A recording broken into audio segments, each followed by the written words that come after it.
I'm Caitlin with Euphoria Breakdown, and today we're here with Tom from Katie with a full Motherhood. With full Motherhood here in Birmingham, and you're about to play the penultimate show of your tour.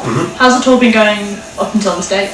It's been insane. Like, we've been really happy with it. It's the first time we've done anything of any real length as a headline band. When the previous album came out, we weren't really able to do a proper headline tour for it because we'd already had a support tour booked for the November, and the album came out in September, so we couldn't hit any of the same cities that we were doing on the November tour. So we only managed to play like 5 or 6 headline shows for that record. And the increase in capacity and interest from those shows to this has been exponential. We've been so happy with it. We were kind of apprehensive going into it because obviously for a lot of the cities, Birmingham included, it's the first time we've ever headlined here. So we wouldn't really know how our fan base would poll, sort of thing. But yeah, we've been pleasantly surprised. It's been great. And you've been playing across Europe, alone from England, and some of these shows have actually sold out as well. Yeah, so tonight included, I think 10 or 11 of the shows have sold out. So yeah, it's been great. That we couldn't have been happy with the first tour. Yeah, and did you ever imagine that so many would sell out, you know, when the first proper massive headliner? No, it's like I said, I mean, it's the first time we've been to a lot of these cities as a headline band, so I mean, like Berlin, Hanover, Hamburg, Budapest, London, we have headlined them previously actually, Newcastle, Birmingham, they all sold out, and it's our first time there as a headline band. Frankfurt sold out, like I said, London sold out, but all of our previous shows they haven't, so it's been amazing to see the increase in interest in those places.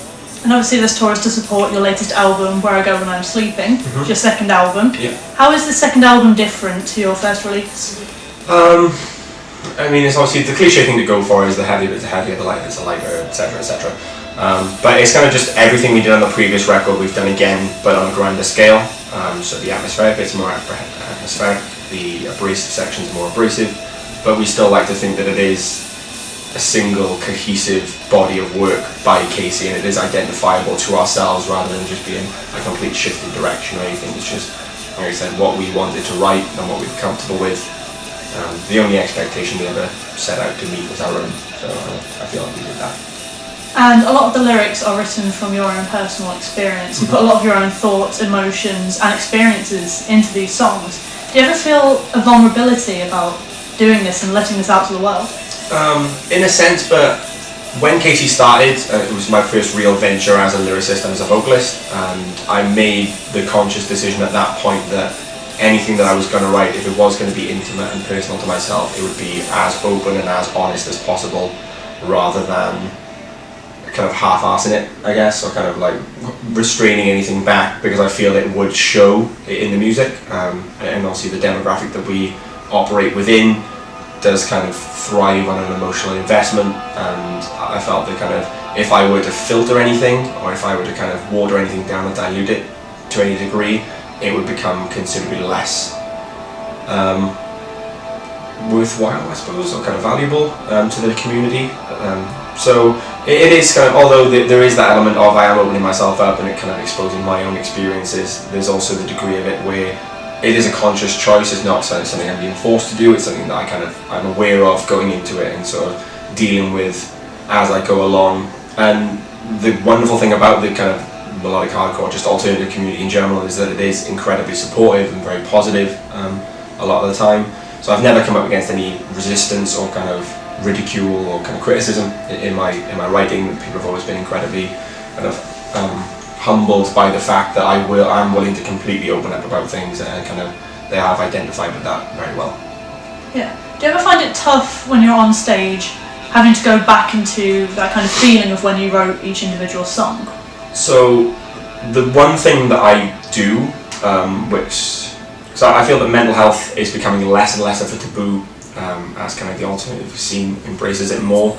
I mean, to the point where you're seeing bands who will actively avoid touring or will openly take breaks out from being artists to kind of preserve their mental kind of health. One thing I did actively from the beginning to make sure that I kind of would ensure the longevity of the band was to not write about the present.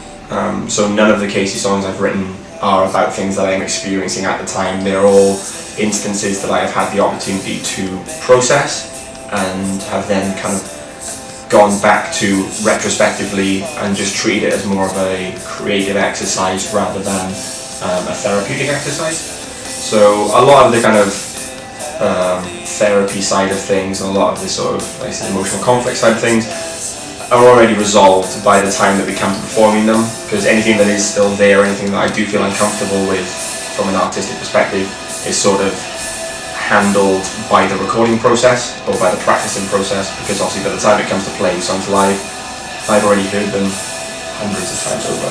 Yeah. So through the writing process and recording and then listening to it back to make sure the recordings are good, and then by the time they're released and people are listening to them and giving us our feedback, and then when it comes to performing live, I've already heard that umpteen times and I'm already comfortable with the material and kind of how I feel about it. And I said that's why I tend to avoid writing about the present, because I could write a song tomorrow about something that's happened today, but then in a month's time I might feel completely differently about that instance. Yeah. And then the song loses all of its sort of individuality or personality to me, I guess. And for each album, do you write a set amount of songs for it and then, okay, we're going to record these 10 songs, for example? Or do you have a plethora of songs you've written over a long period of time that you'll select from? So lyrically, I write 90% of everything in the studio. I don't pre-write anything. There are certain passages that I will have kind of, if I've thought of something that I really quite like, or if there are particular words that I'd like to sort of highlight, I'll write those down. But for the most part, the flesh of a record is written in the studio.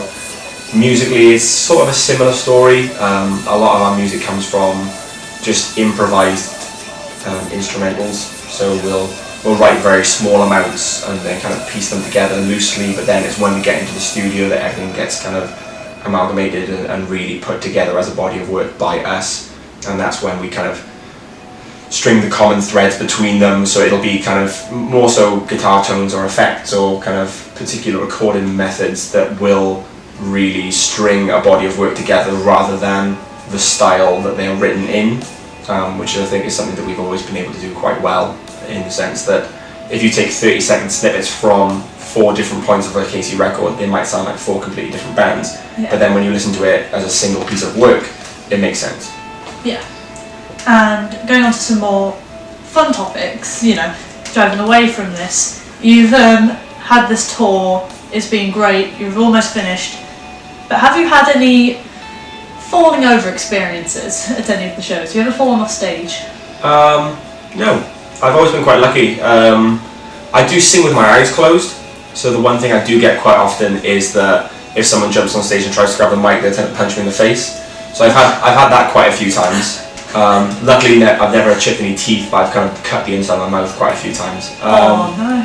I've had quite a lot of nosebleeds on stage as well, but I suffer with them daily anyway. But it's just if a room is exceedingly hot, I'll kind of just have a nosebleed. But it's just one thing I just learned to get on with when I'm singing.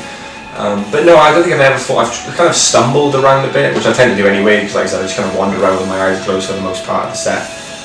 But I've never actually fallen off anything, which is quite lucky. Yeah. You've kind of like set yourself up for it now. Yeah, definitely, it'll happen tonight, 100%. And experiences on the tour, what do you think your best experience of this tour across Europe and the UK has been so far? Ooh. So, the first thing we do whenever we get to any city, I say we, myself and Martina predominantly, there's an app called Bean Hunter. It identifies, it's a community-driven app that identifies good coffee shops. So one of the first things we do as soon as we get to the city, where's the nearest good place to get coffee, and we'll either go then or we'll go the next morning, because we do end up staying in the city that we're playing more often than not. So I've drunk a lot of good coffee this tour. Which one's the best coffee shop and where? Man vs. Machine in Munich was very, very nice. There's the Holy Cross Brewing Society, which is in Frankfurt. That was really good. Five Elephants in Berlin is very nice. Quarter Horse in Birmingham, one of my favourite coffee shops. Just kind of all over. We tend to find somewhere good. Yeah, you got quite a few experiences there in coffee shops alone. Yeah. We kind of. I know a coffee shop's good when I can remember the name of it. Yeah, that's always good. Yeah. So, do you have any more tours planned for after this, or any recording planned, or are you just going to take a little break for a bit? Yeah, we've got touring plans for the rest of the year. Just kind of waiting for the announcements on them.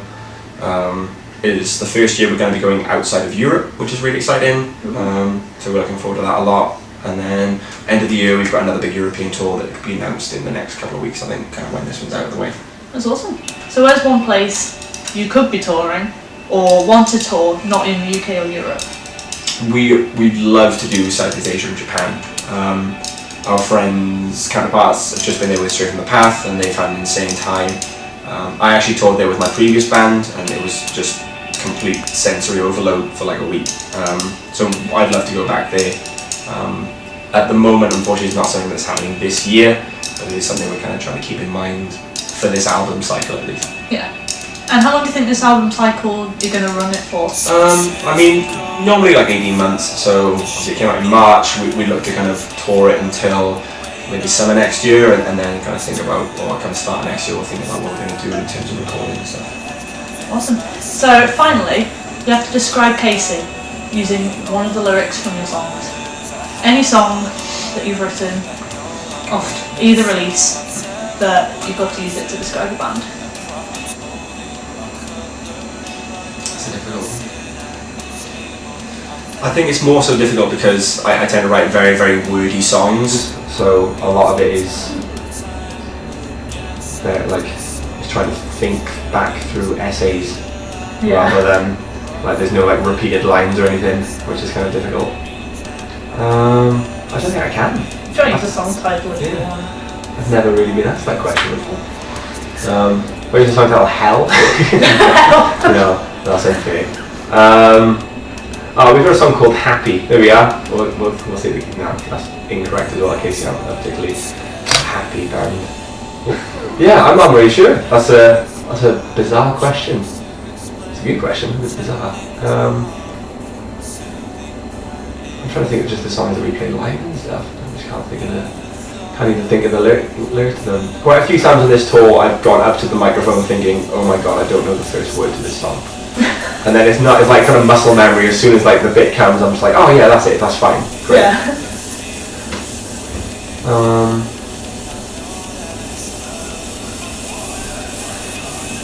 Nothing's coming to mind. I'm terribly sorry for disappointing you on the last hurdle. Don't worry about it.